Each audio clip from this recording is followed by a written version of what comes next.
that many times I'm sure that we've all taken time just to stop and reflect many times when we hear what's happening in the news or read the newspapers. Where's all of this leading to? What's going on here? And so I think that now more than ever, we must begin to look at what are the things that we can do that would put us on some firm footing in life, that will enable us to do some things and use some powers that we have, that many of us go through life never ever discovering that we have those things going for us. And part of that, I believe, is knowing what it is your life worth. What is it that gives your life a sense of meaning and purpose? Because once you find that, it puts you in your power place. See, if you know what your life work is, I encourage you to start working on it.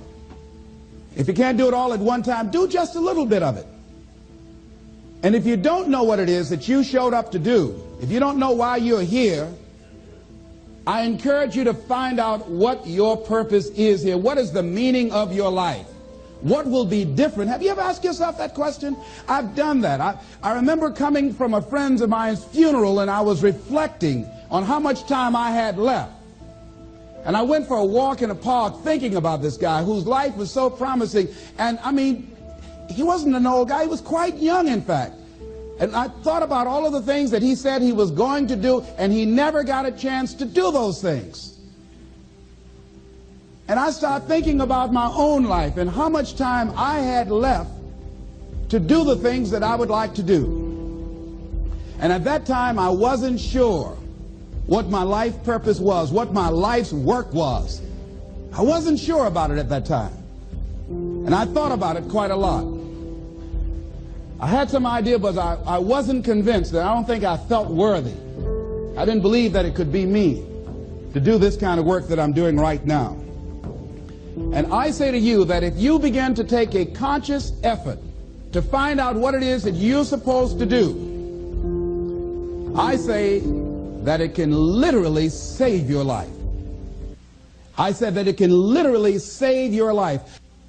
85% of the American public, according to recent studies, are going to jobs that they hate, working on jobs that do not challenge them. They get sick thinking about going. Because, see, when you go to a job and you already know how far you can go, you can already see that proverbial glass ceiling. See, when you're going someplace and you already know how much you're going to make, you already know how far you can go, you're in a dead-end position. It erodes your self-esteem. It lowers your sense of yourself. It creates an inner turmoil. It creates an emptiness in you. So I say that your life is worth finding what it is that you're supposed to do. And I'm not saying quit your job. I'm saying find it and do just a little bit of it. Just start working at it just a little bit, but do find out what your work is and hold on to it, and don't let your dream go. Don't let it go. See, and here's something else I want you to begin to look at. Why is it that most people don't pursue their dreams or don't do better than what they're doing if they're capable of doing it? I think that many of us don't go the next step because we don't know what to do yet. And I say that the reason that we don't even explore the possibility of what to do is because subconsciously we don't believe that it can happen for us, and we don't believe that we deserve it. So here's what I'm suggesting.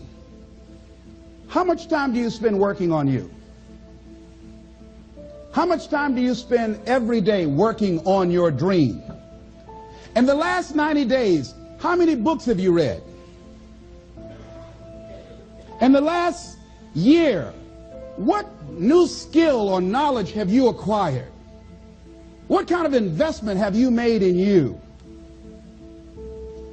So I'm saying that as you begin to look at where you want to go, if you want to make it today, and things are changing so fast you have to literally run to stand still, I'm saying that you've got to make some conscious effort to begin to work to develop you. Here's something else. Most people are not living their dreams because of fear, ladies and gentlemen.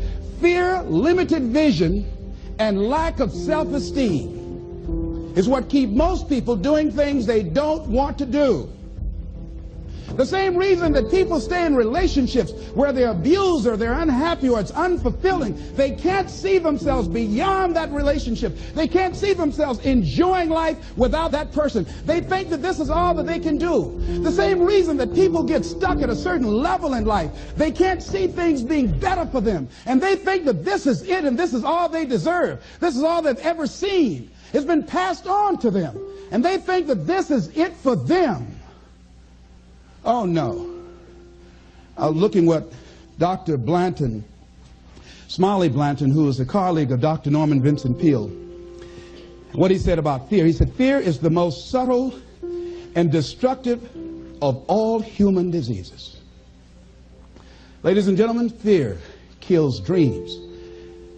Fear kills hope. Fear put people in the hospital. Fear can age you. Fear, ladies and gentlemen, can hold you back from doing something that you know within yourself that you're capable of doing, but it will paralyze you. And it seemed like you're in a hypnotic spell. And I asked you a question, what is the benefit? What's the benefit of allowing fear to hold you back? What's the benefit of giving up on yourself? Of not stepping out on life and taking life on? What is the benefit for you? What's the plus in that? It's one of the things I had to ask myself. So I didn't want to make any mistakes. I wanted everybody to like me. I wanted to be perfect the first time I did something. It's not going to happen. You're going to make some mistakes. You're going to hurt some folks' feelings. You're going to create some enemies whenever you decide that you want to begin to take life on. You've got to ask yourself, how long am I going to allow this to hold me back? I like what Zig Ziglar says. He said, fear is false evidence appearing real. That is an illusion that we create in our mind. It is a state of mind that can be changed. So let's look at how we can begin to take some steps to restructure that fear, to begin to expand our visions of ourselves, to begin to increase our self-esteem. Webster said that self-esteem means confidence and satisfaction in oneself.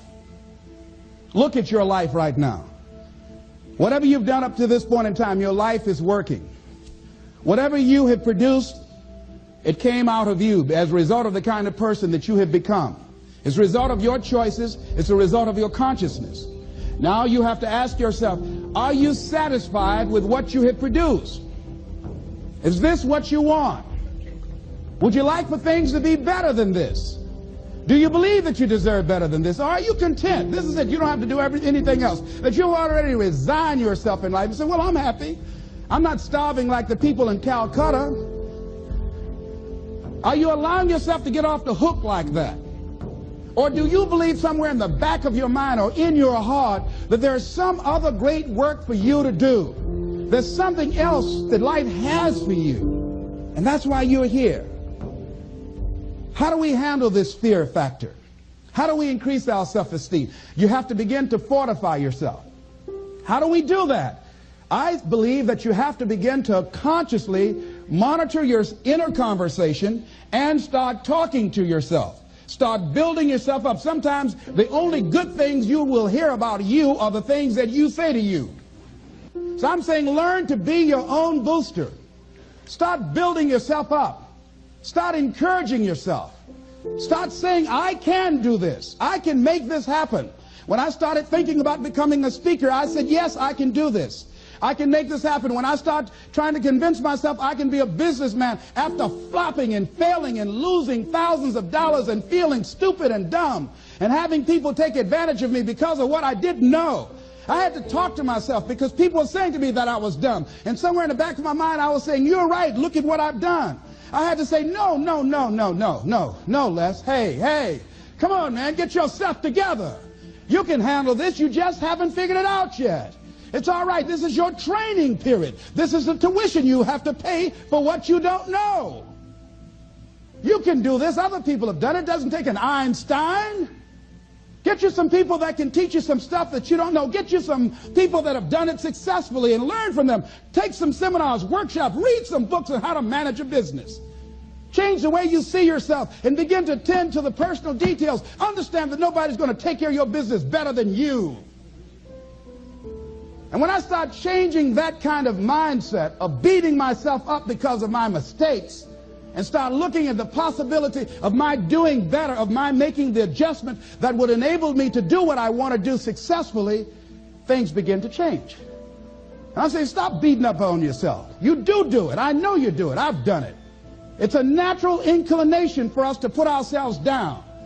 See, we are born negative, I think, in a negative consciousness because we live in a negative world. Here's some other things, ladies and gentlemen.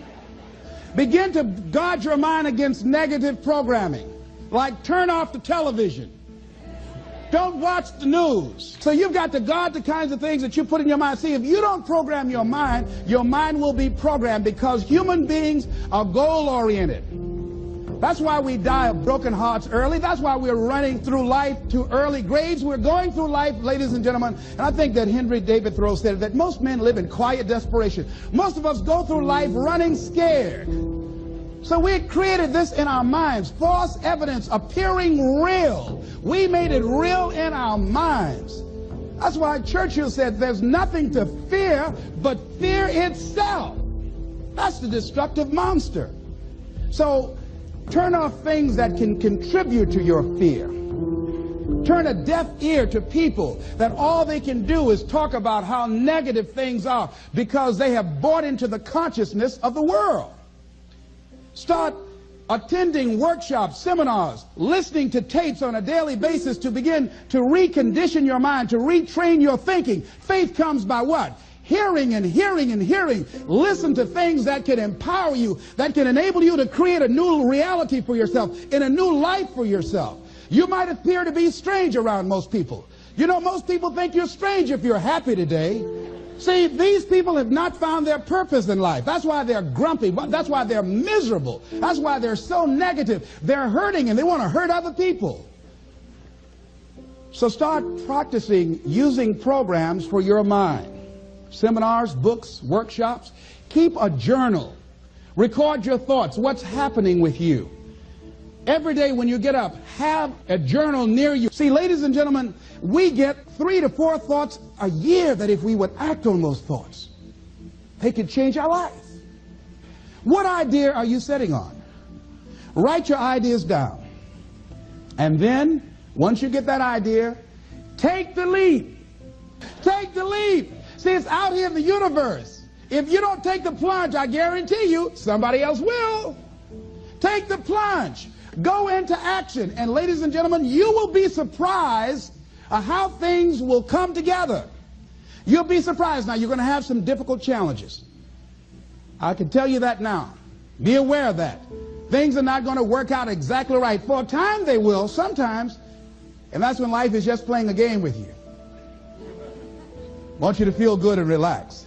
But ladies and gentlemen, go into action with your dream. And don't avoid where the fights are. Get in the midst of the fight. Get knocked down so you can learn how to fight, so you can hold your position. See, most people don't get out in the arena of life because they don't want to fight. Most people don't get out there because they don't want to get knocked down. They don't want to be dropped to their knees. But see, you're going to be dropped whether you're on the field or whether or not you're sitting on the sidelines. You're going to be dropped. So at least get dropped for something. See, that's how most people are spectators in life. You don't want to be a spectator. You want to get out in the field where the action is. And you will be amazed.